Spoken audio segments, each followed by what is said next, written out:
how we can practice our scholarship, our academic learning as a Christian, with a Christian faith. That's the title, that's the subject of this evening's special lecture. 우리 선교수님 충분히 강의하시고 일단 강의가 끝난 후에 여러분들이 자유롭게 질문할 수 있는 시간을 드리도록 할 테니까요. 아시고 오늘 못 오신 분들을 위해서 찬양하고가 이 내용들을 녹화하고 녹음을 하겠습니다. 필요한 분들은 나중에 찬양하고에 접속을 하시면 되겠습니다.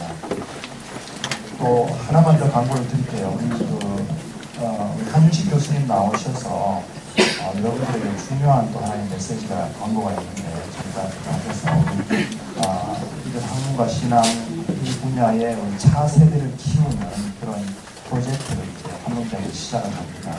그래서 그 부분에 대해서 잠깐 말씀해 주시겠습니다. 예, 전산전자공학부의 한윤식 교수입니다. 오늘 이렇게 여러분들이 많이 와주셔서 정말 감사합니다. 말씀드리고 것은 지난 학기부터 저희들이 차세대 기독학자 양성 프로그램을 저희 대학교 내에서 먼저 시작을 할까 하고 교수님들 연합에서 하는 모임을 구상을 했습니다. 근데 아직 진척되지 못했는데 지금 이렇게 여러분들 이렇게 관심이 많으면 10월 중에 저희들이 차세대 기독학자 양성 프로그램을 훈련 프로그램을 시작하고자 합니다. 이제 여기에는 여러 교수님들의 참여해서 여러분들 학생들 중심으로 하고 현재 상황은 우리나라의 기독 학자들이 지금 젊은 세대가 거의 없습니다. 그래서 한동대학교에서 그 부속을 잇는 학문의 은사가 있으신 분들이 좀 더 열심히 하는 것이 아닌가 해서 저희 대학에서 청년들이 특히 학부 때에 좀 그러한 기초와 고민을 할 수 있는 그런 프로그램을 만들고 여기서 우리가 잘 만들어지면 다른 대학으로 연합해서 함께 수출할 계획을 하고 있습니다. 이 일에 최영렬 교수님께서 앞으로 앞장서 주실 거고요. 조금 있으면 여러분들에게 공지를 해서 저희들이 일단 10월 중순에 시작하도록 그렇게 하겠습니다. 감사합니다. 이제 우리 손 교수님 나오셔서 강연하실 때 큰 박수로 한번 부탁드립니다.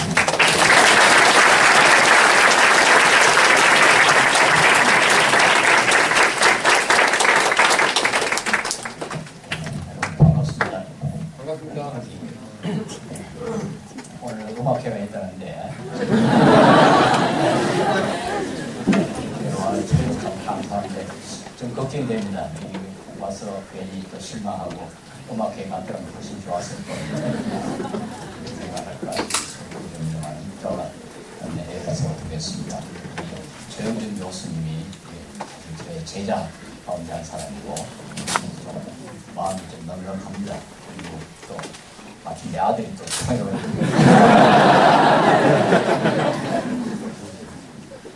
오연이 없을 건 없습니다.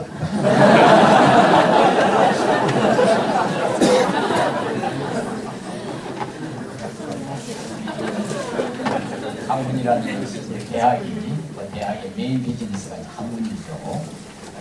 대학이라는 것에 대해서 여러분 들어보셨는지 모르지만은 대학이라는 이름, 유니버시티라는 말이 어떻게 생겼는가에 대해서 몇 가지 이론이 있습니다. 하나는 diverse하고 unity 합쳐가지고 universe.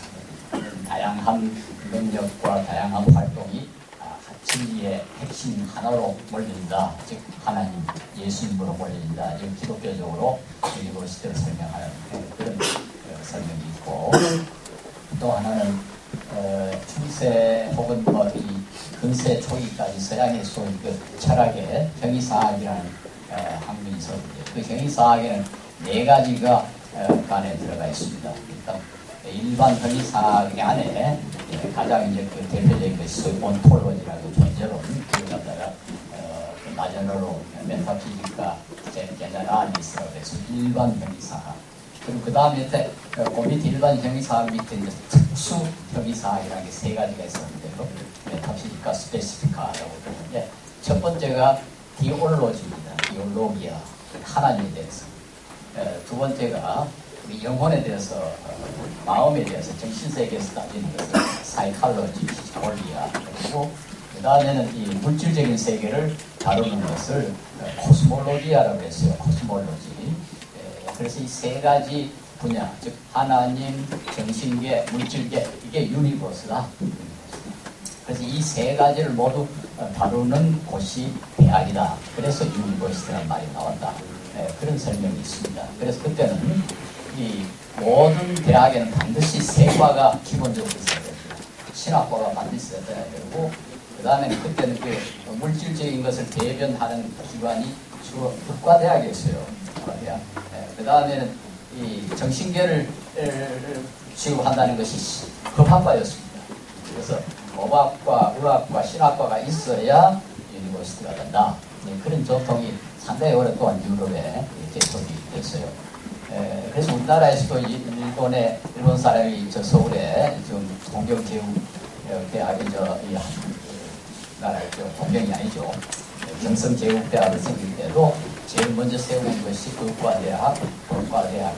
그 다음에 이제 그 신학과가 있어야 할 텐데, 일본 사람들이 그걸 할 수 없지 않습니까? 그래서 종교학과라는 걸 세웠어요.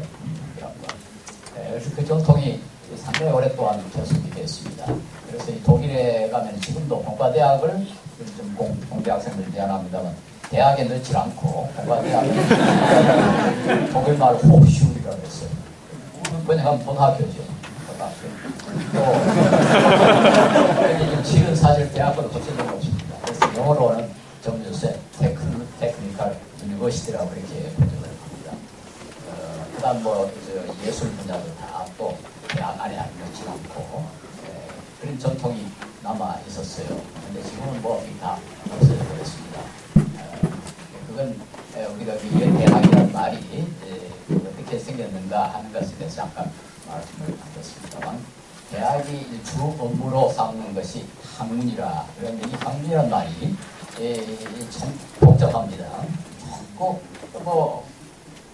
그저 일반적으로 지식하고 학문하고 조금 다르죠. 지식은 단편적인 인포메이션 정보고, 학문이라면 지식의 어떤 형태를 이루어야만 학문이라 이렇게 부르는데요. 독일에서는 비션샤프트라 그렇게 하지만 영어로 이제 그 처음에는 사이언스라고 지금도 사이언스라고 합니다만, 옛날에는 사이언스 하게 되면 이게 상당히 넓은 의미로 학문이라는 의미로 되는데, 점점 이제 우리나라에서는 사이언스 하면은 자연과학 쪽을 사이언스라고 했죠. 영어에서 요즘 그걸 조금 이제 분명하게 하기 위해서 내추럴 사이언스를 해서 자연과학은 자연현상을 다루는 학문을 내추럴 사이언스라고, 그 외의 모든 학문을 다 사이언스라 이렇게 다루는, 이해하는 경향이 있습니다만, 그게 또 분명하지는 않습니다. 그러나 우리가 학문이라고 말했을 때는 몇 가지 특징을 가지고 있는데, 그 특징을 우선 먼저 여러분께 한번 말씀을 드리겠습니다. 이 학문이라는 게 어때야 이걸 학문이라고 부를 수가 있는가, 이걸 먼저 이야기하고, 그 다음에 학문이라는 것이 우리 기독교 신앙과 관계가지고 어떤 문제를 가지고 있는가, 그 다음에는 우리 기독교 신앙에서 학문을 할 때 이 문제, 이것을 우리가 어떻게 극복하고 해결해야 될 것인가, 그런 것을 좀 이야기하고, 마지막으로는 학문이라는 것이 어떤 또 한계성을 가지고 있는가, 이런 것을 좀 이야기해서 학문에 대한 올바른 이해와 또 그것에 대해서 그리스도인들은 어떤 태도를 취해야 될 것인가 하는 것을 한 말씀을 드리겠습니다. 우선 이 학문이라는 이름을 붙이려면 단순히 어떤 정보, 어떤 것에 대한 정보, 그 하나만 가지고 우리가 학문이라고 부르지 않습니다. 학문이라면은 이 단편적인 어떤 지식들이 어떤 체계를 이루어야 학문이라 불러요. 이 체계란 말이 참 복잡한 말인데, 시스템이라고 영어로 이렇게 합니다. 근데 어떤 그럼 우리가 단편적인 지식들이 들어있지 않습니까? 저기 나무가 있다든가, 나무는 초록색이라든가, 이런 단편적인 지식들이 있습니다만, 이게 학문이 되려면 그 단편적인 지식들 사이에 논리적인 연관성이 있어야 됩니다. 시스템이라고 하려면 적어도 논리적인 논리적인 관계가 있어야 됩니다. 그래서 하나의 학문 체계 안에서 혹은 학문이라는 이론 안에서 논리적인 모순이 있으면 안 돼요. 앞에 뒤로 해놓고 그 다음에는 영도한 소리 해버리면 우리는 학문적이라고 하지 않습니다. 원래 이 시스템이란 말이 원래는 유기적이라 그래서 동물 사람의 몸에다가 비유를 하는데, 유기적이라는 말은 올게닉이라는 말은 메카닉하고 조금 다릅니다. 어떤 체계가 기계적일 때 그건 메카닉 스트럭처럴, 그런데 그 자동차 같은 거, 자동차와 짐승의 몸 혹은 사람의 몸과 차이는 가장 중요한 차이는 있는 거니까, 자동차는 고장이 나면 그 부품 빼가지고 버리고 다른 부품 끼워 넣을 수가 있어요. 그러나 사람은 팔이 고장났다 해서 끌어버리고 다른 팔에 집어넣을 수가 없어요. 유기체와 기계체의 차이가 그게 있는데요. 원래 시스템이라는 말은 유기체라는 유기적인 조직을 시스템이라고 했어요. 그 정도로 우리 소위 학문이라고 부른다면은 그 지식들이 유기적인 체계를 일으켜야만 된다. 이것이 아주 중요합니다. 그래서 거기에 필수적으로 들어있는 것이 논리적 모순을 그 포함되어 있으면 안 된다 하는 거죠. 만약에 모든 사람은 죽는다 해놓고는 개도 죽는다 이렇게 되면 안 돼요. 그래서 그게 사람이면 사람 이야기를 해야 되고, 이런 것에 대해서 논리적으로 그러므로 우리가 논리를 하면서 말이 모든 사람은 죽는다, 소크라테스는 사람이다, 그러므로 소크라테스는 죽는다, 이게 이제 3론 논법이라고 그러지 않습니까? 거기에 그 논리가 딱 맞아야지 엉뚱한 데 가서 그러므로 해가지고 학문이 안 된다. 논리적 체계를 아주 중요하게 생각합니다. 둘째로는 그 학문이라는 건 단지 어떤 방법론을 가지니까 그저 아무데나 제 마음대로 그렇게 이용하는 것이 아니라, 또 논리적인 체계라는 것이 아무거나 그렇게 집어넣는 것이 아니라 방법론이라는 것이 있는데, 현대 학문에는 가장 중요한 것이 소위 인과론이라는 것입니다. 인과론은 그 원인, 결과, 그거죠. 그러니까 여기서 인과론이라는 걸 아주 물리적인 인과뿐만 아니라 논리적인 인과까지 얘기를 합니다. 아까 내가 얘기한 것처럼 모든 사람은 죽는다, 소크라테스는 모든 사람은 죽는다, 소크라테스는 사람이다, 그러므로 소크라테스는 죽는다 했을 때, 소크라테스가 죽는 원인은 모든 사람이 죽는다, 이렇게 말할 수가 있다는 거죠. 그러므로 하는 말이 붙어 있으면은 인과관계가 성립된다, 이렇게 보는 겁니다. 그래서 이 인과관계, 요즘의 학문은 거의 인과관계를 중요하게 생각합니다. 인과론적으로 학문이 목적으로 하는 것이 두 가지인데요. 하나는 설명이라는 겁니다. 설명, explanation이라는 게 어떤 현상이 일어난다. 가령 길바닥에 가니까 길바닥이 축축하다. 왜 축축한다? 원인을 찾는 거죠. 그런 것을 explanation이라고 합니다. 어떤 현상이 있는데 그 현상이 일어난 원인이 뭔가 그걸 찾아보는 거예요. 우리 학문을 하는 이유 가운데 가장 중요한 것이 바로 설명입니다. 원인이 무엇인가. 가령 나무에 과일이 열렸다. 그럼 왜 열렸는가? 무엇 때문에 과일이 이렇게 열렸는가? 원인을 찾아. 그 다음에는 그와 같은 논리로 예측이라는 것이 있습니다. prediction, 예측. 학문의 아주 중요한 요소가 가령 길이 젖은 걸 보니까 그 위에 어떤 원인이 있다. 그래서 가령 비가 왔다. 어떤 사람이 길바닥에 물을 부었다든가 이렇게 있겠죠. 아침에 일어나보니까 물이 얼었다. 왜 물이 얼었는가? 그럼 이제 그 원인을 찾아야 되겠죠. 원인이 뭐겠습니까? 모든 물은 0도가 되면 넣는다. 그런데 밤에 온도가 0도가 됐다. 그러므로 얼었다. 이렇게 되면 이제 설명이 되는 겁니다. 그 다음 프레딕션, 예측이라는 건 뭡니까? 방송국에서 오늘 밤에 온도가 0도 이하로 내려간다. 그러면 우리가 모든 물은 0도 이하로 내려가면 언다 하는 것을 알면 예측을 하죠. 오늘 저녁에는 얼음이 올 것이다. 그렇죠? 학문에서 이 두 가지가 같은 논리인데 같은 세계로 되어 있는데 현상 이런 결과를 보고 원인을 찾는 거나 원인을 알고 결과를 예측하는 거 논리는 똑같아요. 이 두 가지가 오늘날 학문을 하는 가장 중요한 이유입니다. 우리가 많이 학문을 하지만은 왜 우리가 학문을 하느냐 가장 중요한 것은 현상을 설명하는 또 하나는 일반적인 법칙을 알아가지고 이제 되게 학문이라는 게 뭐 단순히 우리 집 물은 항상 영도가 이하되면 문다, 언다. 그러면 그건 학문이 안 돼요. 보편적인 모든 물은 학문자가 붙으려면 거기 모든이라는 말이 안 돼요. 모든 물은 영도 이하가 되면 온다. 그런데 요 구체적인 우리 집의 요 물이 그렇다. 이렇게 일반적인 것부터 구체적인 현상을 설명하는 겁니다. 이것을 방법론이라고 그렇게 하는데 이제 이 학문에 따라서 자연과학은 물론 그렇게 할 수 있지만 사회과학은 그런 가지고 안 된다 그런 주장을 하는 사람이 많아요. 그래서 소위 사회과학 방법론이라는 걸 따로 이야기하는 사람이 있습니다. 그러나 소위 실증주의라고 하는 프랑스의 꽁트라는 철학자가 실증주의라는 걸 처음으로 주장했는데 그 사람이 처음으로 모든 사회 현상도 자연과학적 방법으로 설명할 수 있다 이렇게 주장을 합니다. 그걸 실증주의의 특징이라고 합니다. 실증주의가 뭐냐? 사회 현상, 심리 현상, 정신 현상도 자연과학적 방법으로 연구될 수 있다. 그러면 우리는 그 사람 실증주의 방법을 쓴다 이렇게 이야기하고 오늘 대부분 그 실증주의가 지금 우리 학계에 지배적입니다. 그래서 경제학이나 뭐 정치학이나 모든 것으로 일단 어떤 현상이 일어나면은 그 현상이 왜 일어나냐 할 때 그 왜라는 것은 그 앞에는 반드시 일반적인 것이 있어요. 가령 뭐 아주 쉽게 가령 좋은 정책을 내세운 후보자는 반드시 예를 들어서 당선한다.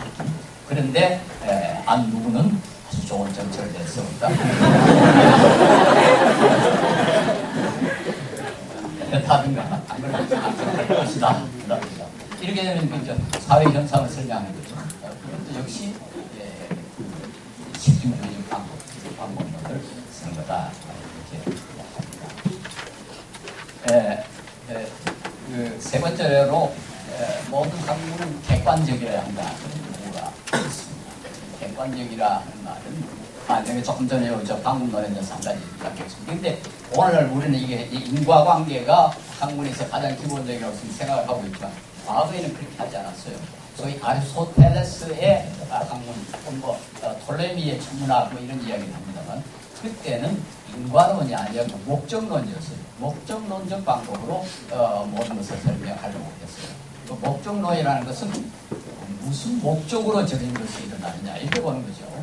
아까 내가 꽃에 열매 이야기를 했습니다만 우리는 요즘은 생물학에서 열매가 열리면 왜 무슨 것이 작용해가지고 열매가 열리게 됐냐 원인을 찾지만은 고대에서는 꽃이 왜 피느냐 열매를 맺기 위해서 꽃이 핀다 이런 방법으로 모든 것을 설명하려고 그랬어요. 지금도 생물학에서는 그 목적론적 방법이 훨씬 더 설득력이 있어 보입니다. 꽃이 왜 피느냐 그걸 꽃이 피게 되는 원인을 이미 따지기를 참 어려워요. 그보다 열매를 맺기 위해서 꽃이 피는 거 아니냐. 꽃이 피는 현상을 나무 모든 식물에는 열매를 맺으려는 그런 근본적인 본성이 있다. 그런데 이 나무는 꽃이 핀다. 그것은 열매를 맺기 합니다. 이런 식으로 설명을 했어요. 이걸 보다 목적론이라고 했고 심지어는 이제 자연현상까지 물리적인 현상까지 목적론적으로 설명을 했습니다. 말하자면 돌멩이는 던지면 밑으로 떨어진다. 왜 떨어지느냐? 돌멩이의 고향은 땅이기 때문이다. 이런 식으로. 그런데 지금 우리가 들으면 참 이상하죠. 어떻게 그렇게 생각을 했을까? 근데 그때는 그게 너무 당연한 거로 생각했어. 오늘날 우리가 인과관계로 설명하는 것이 아주 당연하게 느껴지는 것처럼 그때는 목적론적으로 설명을 하면 그거 참 그렇다. 그렇게 모든 것을 그러니까 우리가 오늘날 우리가 이제 인과관계로 모든 것을 설명하는 게 너무 당연하고 이런 게 영혼 전부터 영혼까지 그렇게 그럴 것이다. 그렇게 생각하면 안 돼요. 그건 지금 어떤 점에서는 이 시대의 과학적 방법론에 우리 자신이 물들여져 있기 때문에 우리 건 당사가 이렇게 그다음에 이제 세 번째 객관적이라 합니다. 객관적이란 말은 문자 그대로 객이 보는 것이 객관이 아니니까 너도 알고 나도 알고 제3자가 보는 게 객관이다. 그렇죠? 객자라는 게 손님이라는 뜻이거든요. 너도 알고 나도 알고 손님이 보는 거 우리말로는 그런데 그 이제 소위 이제 주관적이 아니다. 주관적이라는 말은 뭐 여러 가지 관계가 되어 있습니다만 이 철학이나 과학에서는 이 감각과 관계되어 있는 것 혹은 상식과 관계되어 있는 것 뭐 사회 풍조와 관계되어 있는 것 이런 것들은 다 주관적이다. 그래서 고대 그리스인들은 이 지식이라는 걸 두 가지로 나눴습니다. 하나는 독사라고 그러지 말로 독사 의견이라고 번역했습니다. 근데 개인적인 의견이다. 그 다음에 지식은 이론적인 지식, 학문적인 지식은 에피스테메라고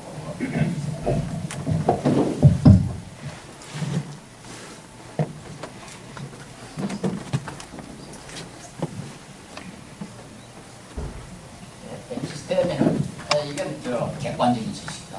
이건 주관하고 관계없이 객관적인 지식이다. 고대 그리스인들은 우리의 감각은 이건 모두 믿을 수 없다고 생각했어요. 그래서 눈으로 보거나 귀로 듣거나 뭐 촉각이나 이런 것으로 들어오는 정보는 전혀 믿을 수 없어요. 그래서 그건 객관적이 아니고 모두 주관적이다. 그리고 논리적으로 생각할 수 있는 것만 객관적이다. 그러니까 그 사람들은 이 감각적인 경험을 전혀 무시해버렸죠. 가령 뭐 여러분 막대기를 물에다 집어넣으면 이렇게 들어가면 어떻습니까? 막대기 이렇게 꺾여져 보이죠. 그러니까 그때 사람들은 그게 뭐 요즘처럼 물리학을 잘 몰랐으니까 뭐라고 눈이 속입니다. 그러니까 눈을 못 믿는다는 거예요. 왜 멀리 있는 건 작게 보이고 가까이는 크게 보이는데 눈이 엉터리라서 그래요. 그래서 유명한 이야기 삼각형이 이렇게 그려지면 이건 전부 타락한 삼각형. 눈에 보이는 삼각형은 모두 타락한 삼각형. 왜냐하면 이게 우선 선이라는 게 이게 선이라는 건 유클리드 기하학의 공이 의하면 두 점 사이에 가장 짧은 거리 그렇게 되어 있지 이 넓이가 있으면 안 되거든요. 이제 넓이가 없으면 우리가 볼 수 없죠. 요만큼 넓이가 있잖아요. 그러니까 벌써 타락한 삼각형. 그러니까 이 삼각형의 내각의 합은 180도다. 간단하게 분도기를 재보면 되죠. 분도기를 이렇게 재가지고 값이 180도다. 이렇게 증명할 수 있잖아요. 그래서 여러분 시험에 삼각형의 내각의 합이 180도인 걸 증명하라. 그러면 내가 분도기를 재보니까 불합격이죠. 안 되죠. 우리도 아직까지 그게 내려 있어요. 그리스 사람들의 그 사고방식이 내려 있습니다. 이게 눈에 보이는 상황을 가지고 상황을 바꾸면 안 돼요. 어떻게 합니까? 우리 보통에서 배웠죠. 뭐 가슴을 떠가지고 뭐 이가구는 어떻고 이거 뭐 이래가지고 따져서 이게 이 직각과 직선과 같다 하고 증명을 해야지. 재보니까 180도더라. 그 전통이 수학 같은 데는 아직까지 남아 있습니다. 사실은 우리가 따져보면은 뭐 1 더하기 2가 하는 것도 이 세상에 그런 게 하나도 없어요. 왜냐하면 이 세상에 똑같은 건 아무도 없으니까. 그러니까 그때 1이라는 건 마음에만 있는 거지 실제 하는 거 아닙니다. 그래서 관념만 가지고 그래서 아이디어만 가지고 우리가 하는 거지 실제 하는 거 가지고는 1 더하기 1은 2라는 거 이 세상에 찾아볼 수 없어요. 모든 것은 다 독특하고 모든 다 다르다고 합니다. 그런데 그리스인들은 도무지 우리 눈으로 보거나 귀로 듣고 하는 건 전혀 논리적으로 논리적으로 딱 맞는 거 이론적으로 따져서 보는 것만 객관적이다. 그렇게 나왔습니다. 요즘은 좀 그렇진 않죠. 호이카스라는 네덜란드 과학사가 얘기하면은 종교개혁 이후로 우리 개신교에서는 하나님이 창조하신 이 세상 또 우리 일상적으로 그동안 이 세상에 고대 그리스인들보다 훨씬 높은 가치를 두셨다. 그 때문에 소위 경험론, 실험 이것이 참 중요하다. 이렇게 주장합니다. 과거에는 실험을 하지 않았어요. 고대 그리스인들 실험을 할 수가 없죠. 실험한다는 건 눈으로 봐야 되는 거 아닙니까? 눈을 못 믿는 실험하면 무슨 소용이 있습니까? 저는 그런 이야기 있어요. 스위스에서 학자들 사이에 논란이 일어나는 것이 하나 있는데 뭔가 자석에다가 쇠를 붙이면은 그 쇠의 무게가 없어진다. 그런 이론을 누가 내세웠어요. 이 못이 땅에 있는데 자석을 갖다 대니까 못이 탁 올라가 탁 붙거든요. 그렇잖아요. 그러니까 자석에 가까이 가면 쇠가 무게를 상실한다. 그런 주장을 했어요. 근데 어떤 사람은 절대로 무게를 상실하지 않는다. 이렇게 주장해서 다 싸웠는데 한 번도 실험할 생각을 안 했어요. 실험이 되는 거 아니에요. 이렇게 따로 달아보고 구체 가서 달아보고 하면 당장 드러나는 거 아니에요.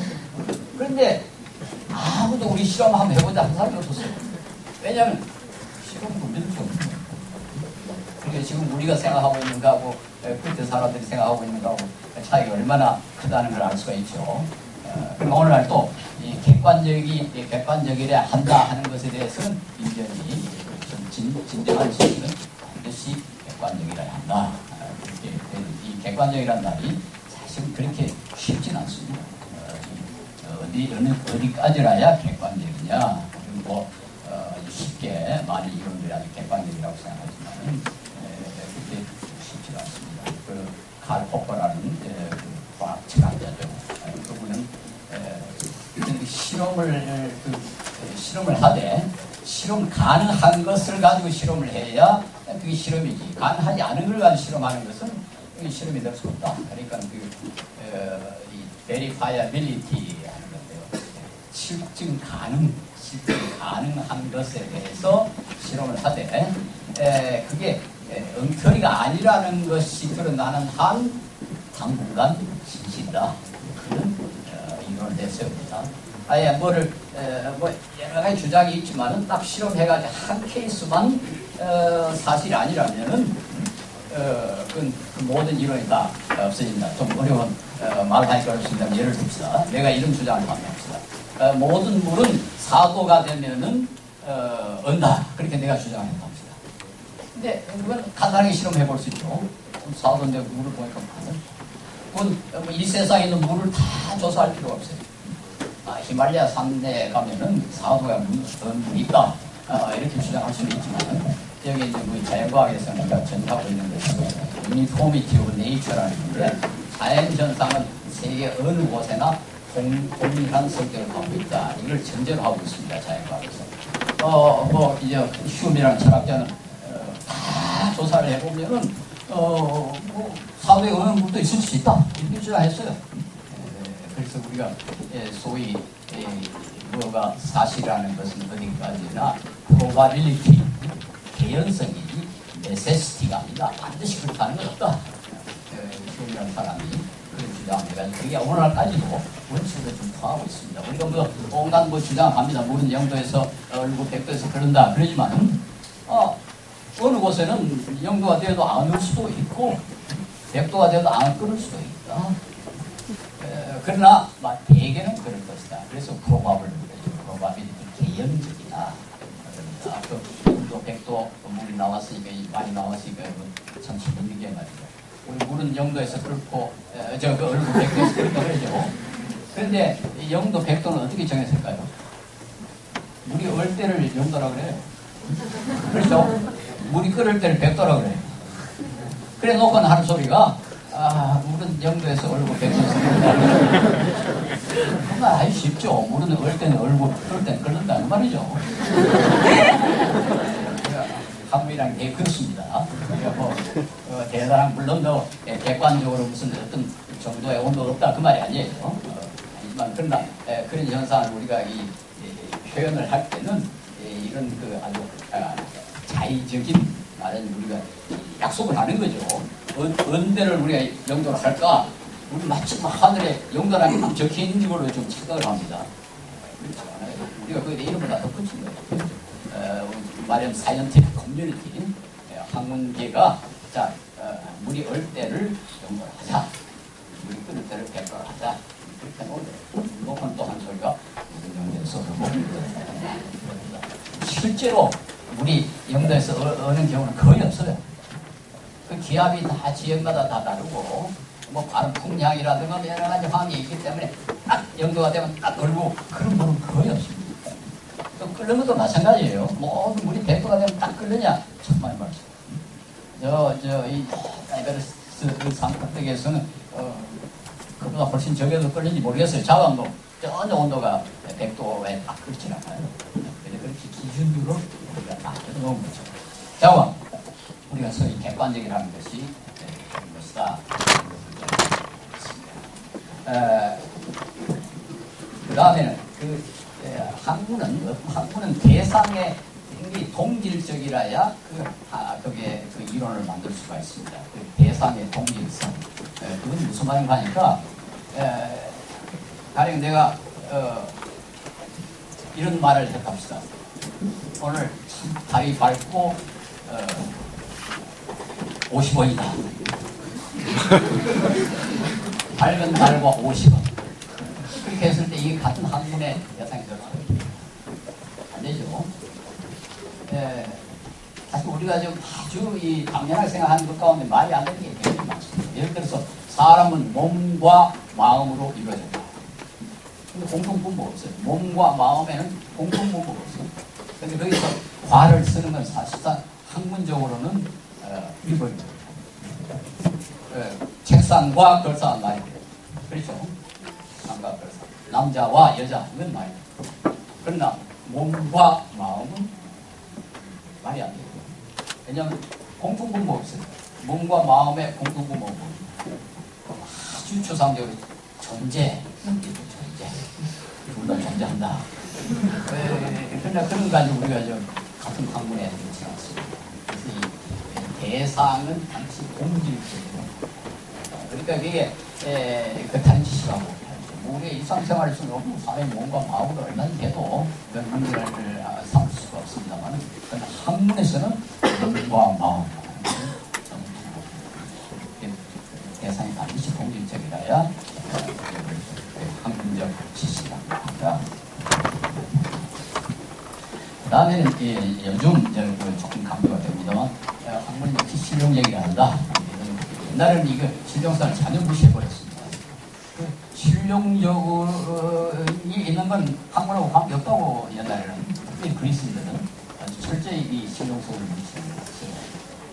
그러나 이제 그 19세기 이후부터 아까 이야기한 콜공터라는 사람의 실증주의 이후부터는 실용성도 학문에서 굉장히 중요하다. 그것이 오늘날 뭐 좀 지나치게 강조가 되어버렸죠. 이제는 대학이 이게 실용성 가지고 좀 움직이는 거예요. 학문이라는 게 모두 실용성이 가장 중요한 것으로 이렇게 되고 있습니다. 그러나 나는 실용성이라는 게 뭐 단순히 가령 돈을 벌게 해준다든가 우리의 노동을 좀 쉽게 한다든가 뭐 이런 것에만 국한된 게 아니라 사실은 우리 그 안전을 느끼게 하는 것조차도 실용적이다 이렇게 말할 수 있어요. 예를 들어서 벼락이 막 치면은 두렵죠. 나도 어릴 때 내가 어릴 때는 이게 벼락이 오면 못된 사람이 맞는 거다 이렇게 배웠거든요.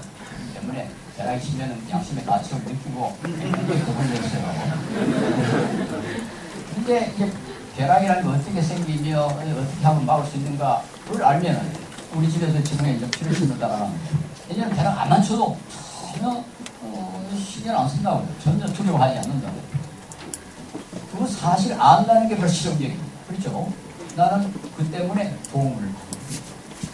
그런 의미에서 모든 지식은 실용적이다. 뭐 고대 그리스인들이 자기들 실용성하고는 전혀 관계없다 했지만은 실제로는 모든 학문은 어느 정도 실용적인 것을 가지고 있다. 이렇게 말할 수 있습니다. 그 이전에 이미 그 영국의 베이커즈라는 철학자가 한 유명한 말이 있어요. 아는 것이 힘이다. 여기 들었죠. 이야기 나왔을 때 내가 무슨 이야기를 하겠습니다. 내가 초등학교 다닐 때 그때도 지금처럼 몸이 약했어요. 그래가 친구들하고 실험하면 항상 내가 졌어요. 얼마나 기분이 한번 세봤으면 좋겠다. 그런데 선생님이 벽에다가 아는 것이 힘이다 그렇게 써놨어요. 공부 열심히 하면 시험에 이기고 아는 것이 힘이다. 공부를 열심히 했는데 계속 실험에 시기만 했습니다. 근데 지금 베이컨이 말하는 물론 그런 뜻은 아니죠. 내가 조금 전에 이야기한 것처럼 대학이 저도 조용하지 않는 것은 벌써 큰 힘이 하나의 힘이라고 그렇죠. 또 무식함보다 유식하면 훨씬 더 뭐 힘이 있죠. 이를 훨씬 더 좋아지고 할 수가 있고 이길 수가 있고 그런 의미에서는 힘이다 말할 수가 있죠. 그 베이컨이 동시에 베이컨이라는 17세기 영국의 철학자예요. 무딜가요. 대단한 사람이죠. 정치가요. 그런 사람이었습니다.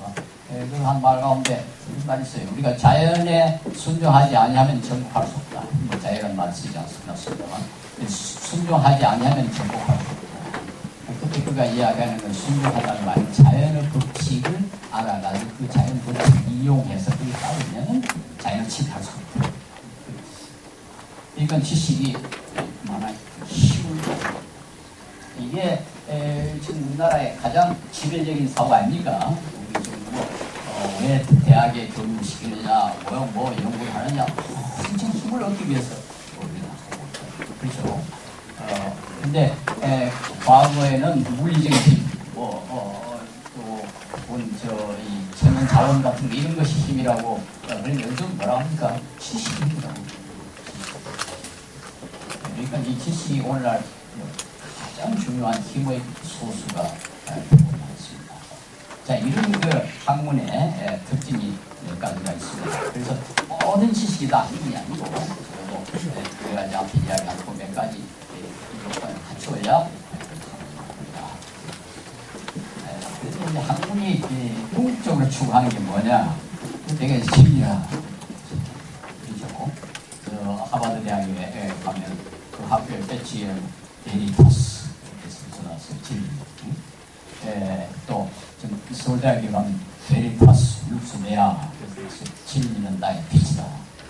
사실상 옥스퍼드 대학에 기독교적인 배지를 갖다가 세속할 수 있는 겁니다. 옥스퍼드 대학은 도미누스 룩스메아 주님은 나의 빛이다. 이 옥스퍼드 대학에 지금도 배지가 되어 있는데 그 주님이라는 말 대신 거기다 진리라는 말을 넣어가지고 진리는 나의 빛이다. 완전 커닝한 말은 하버드 대학하고 옥스퍼드 대학하고 합쳐가지고 서울대학을 배치를 뭐 이화대학에 보면 뭐 진선 이런 걸 하면 그렇죠. 전부 이제 그 대학이라는 건 원래 진리를 추구하는 것이다. 그게 대학의 비즈니스가 학문이니까 학문의 궁극적인 목적은 진리를 찾는 거다. 이렇게 말할 수가 있다. 근데 이제 바로 여기서 좀 문제가 생깁니다. 대학이 진리를 추구합니다. 그런데 우리 성경에도 진리가 많이 나온단 말이에요. 우리가 진리를 알지니 진리가 너희를 자유롭게 하리라. 예수님은 내가 길이고 진리고 생명이다. 이렇게 얘기합니다. 둘 양쪽에 다 진리가 나오니까 기독교 대학은 그 둘을 합치면 되겠다 해가지고는 대부분의 기독교 대학에 이제 그 성경 구절을 요한복음 그 구절이 나와요. 너희가 진리를 알지니 진리가 너희를 자유롭게 하리라. 요한복음 8장 32절 이 말씀이 연세대학에 가보면은 학교의 목적이기 때문에 하라는 대학. 하여튼 기독교 대학이 다 이 구절을 다 집어넣었습니다. 자, 그러면 성경이 말한 진리와 예수님을 진리하는 그 진리와 대학의 소위 이론적인 학문이 추구하는 진리가 같은 진리냐? 여기가 문제가 생기는 거예요. 바로 이제 오늘날 우리가 지금 문제 삼는 것이 그러면 너무 쉽게 학문과 신앙을 이렇게 쉽게 그렇게 조화시키면은 너무 비상적이 돼요. 왜냐하면 이와 같은 그 갈등이 그 속에 깔려 있으니까요. 또 이 대학이 추구하는 이 진리는 사실 고대 그리스인들이 처음에 생각했던 진리입니다. 사실을 있는 그대로 안다. 뭐 진리라는 말을 철학에서는 정의를 두 가지로 합니다. 하나는 나의 그 인식과 사실이 부합할 때, 그 진리다. 사실대로 그대로 표현하면 진리다. 이렇게 주장하는 사람이 있고, 앞뒤에 논리적 모순이 없으면 진리다. 이렇게 주장하는 소위 대응설이라든가 그런 이론이 있습니다만, 어쨌든 고대 그리스인들이 말하는 그 진리가 사실 학문에 있어서 학문이 말하는 진리. 또 성경이 가르치는 진리는 예수님을 진리하고 그런단 말이에요. 이걸 어떻게 여기서 우리 학문과 신앙의 갈등이 생깁니다. 근데 양쪽이 다 우리 기독교도 예수님은 절대적인 진리다. 여기에 대해서 양보를 안 합니다. 학문하는 사람들도 종교 이건 미신이고 이건 주관적이고 이건 편견이고 학문적인 지식이 절대입니다. 이렇게 도킨스 같은 사람이 아주 그런데 대단하죠. 그리고 대부분의 학자들이 그런 생각을 갖고 있던데. 그런데 이게 소위 우리가 흔히 말한 트루스 클레임이라고 그러는데요. 우리만이 진리다. 이런 것을 우리 영어로는 트루스 클레임이라고 그럽니다. 학문도 트루스 클레임을 하고 기독교도 트루스 클레임. 이러니까 갈등이 생길 수밖에 없죠. 그래서 우리 이 기독교와 학문은 한 옛날부터 갈등이 있습니다. 가장 처음 시작된 것이 아레오바고에서 바울이죠. 바울이 그 아레오바고에 가서 그때 철학자들과 말을 우리가 보면은 사실은 바울이 그때는 그리스도와의 그의 십자가만 전하지 않고 엉뚱한 소리 하다가 아테네에서 완전히 선교에 실패했어요. 바울 나름대로는 좀 이렇게 적당히 그 사람들의 생각하고 우리 기독교 좀 이렇게 조화시켜보려고 상당히 노력을 했어요. 근데 아테네는 교회가 안 썼다고 썼다고 사정전에 기록이 안 돼 있어요. 그래서 난 농담으로 바울은 완전히 실패했다. 본래 그의 주장대로 그리스도와 그의 십자가만 강조를 했더라면 차라리 교회가 하나 썼을런지 모르는데 괜히 그 사람들 철학사상 이용했다가 별로 성공 못했다. 뭐 이런 농담입니다. 그 위에 우리 기독교의 소위 변증론자라는 분들이 있습니다. 유스티누스 순교자 유스티누스라는 분이 있었는데 그분은 또 이 기독교와 철학이 또 비슷하다는 걸 굉장히 강조를 했어요. 그래서 플라톤이 참 똑똑하긴 했는데 사실 그 모세로부터 배웠다 그런 주장을 했어요. 사실 모세하고 플라톤하고 그러잖아요. 그러니까 이렇게 쓰시면 좀 이렇게 우리 기독교가 그렇게 신학 철학에 뒤지는 게 아니다. 이런 생각을 많이 했습니다. 많은 철학자, 우리 신학자들이 이 그때의 헬레니즘, 그때의 철학과 갈등을 많이 겪고 어떻게 하면 이 문제를 해결할까 고민을 많이 하는 거예요. 가장 극단적으로 이 문제에 대해서 도전한 사람은 터툴리아누스라는 2세기의 신학자입니다. 그분은 원래 로마의 법률학자였고 나중에 개종해가지고 아주 훌륭한 신학자가 됐어요. 그분은 조금 극단적으로 주장을 했어요. 그는 아주 유명한 말을 많이 남겼는데 그 중에 하나가 도무지 아테네와 예루살렘이 무슨 관계가 있는가? 그의 말을 그대로 한번 읽어보겠습니다. 정말 아테네와 예루살렘이 무슨 관계가 있는가? 아카데미와 교회가 무슨 상관이 있는가? 아카데미는 플라톤이 세운 학교를 아카데미라고 했거든요. 아카데미와 교회가 무슨 상관이 있는가? 이단과 기독교가 무슨 관계가 있는가? 우리의 교훈은 솔로몬 행각에서 나오는데 솔로몬은 주님을 순수한 마음으로 찾아야 함을 가르쳤다. 스토이계적, 플라톤적, 변증법적 기독교는 그저 치워라. 그리스도를 얻은 후 우리는 호기심에서 하는 토론을 원하지 않는다. 복을 받아 들은 후 영문 필요 없다. 아주 극단적으로 뭔지 적대관계에 있다고. 예루살렘과 아테네가 무슨 관계가 있구나. 그리고 심지어는 그가 직접 말했다고 하지는 않습니다만 참 그의 이름으로 알려진 것이 그래도 귀에 앞설좀 하는 유명한 말입니다. 말이 안 되기 때문에 믿는다.